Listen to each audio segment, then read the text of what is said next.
If you're dealing with dirty water in the fall, I want to show you one of my favorite types of lures to throw and also show you it in action. But first, you have to understand the conditions and why this type of lure excels in these conditions. So with dirty water, you have to understand that fish will rely more heavily on noise and vibration since their sight is limited.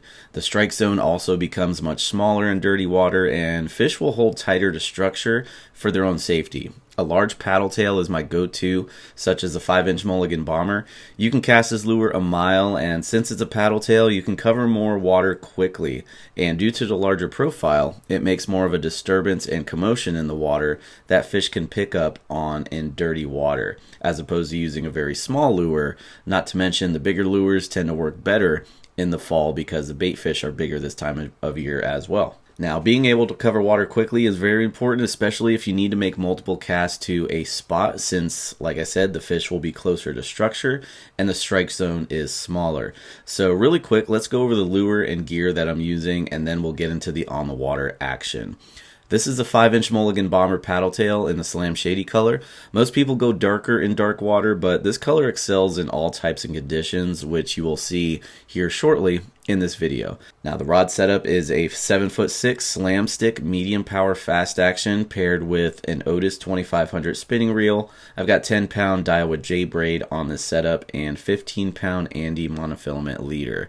By the way, there are various options to purchase this exact setup as a combo with lures or everything individually if you need to. So be sure to check that out at fishstrong.com, and insider members take advantage of your exclusive discounts. But now let's go ahead and get to the fish catching footage. This first fish was a decent trout right off the shoreline around some mullet schools. I was just fan casting and doing a slow steady reel covering as much water as possible. Nice trout on the mulligan bomber.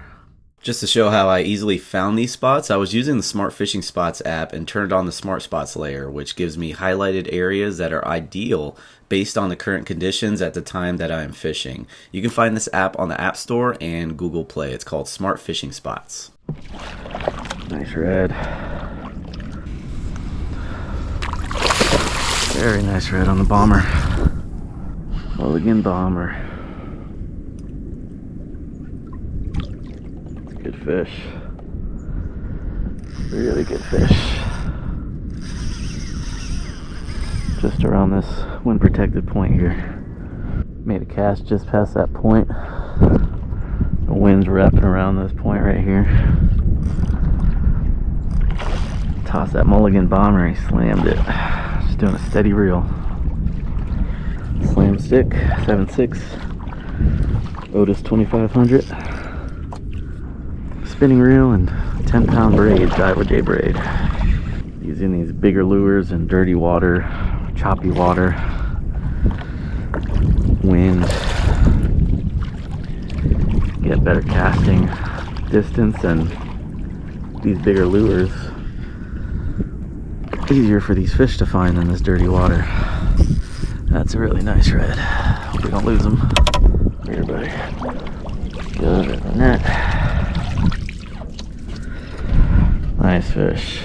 Again, dirty water, bigger lures this fall. I hope these tips can help you out on your next trip, and if you need the tackle, gear, and tips to help you get on more fish, be sure to head over to saltstrong.com and we'll see you there. If there's a favorite lure that you like to use in murky water, let us know in the comments down below.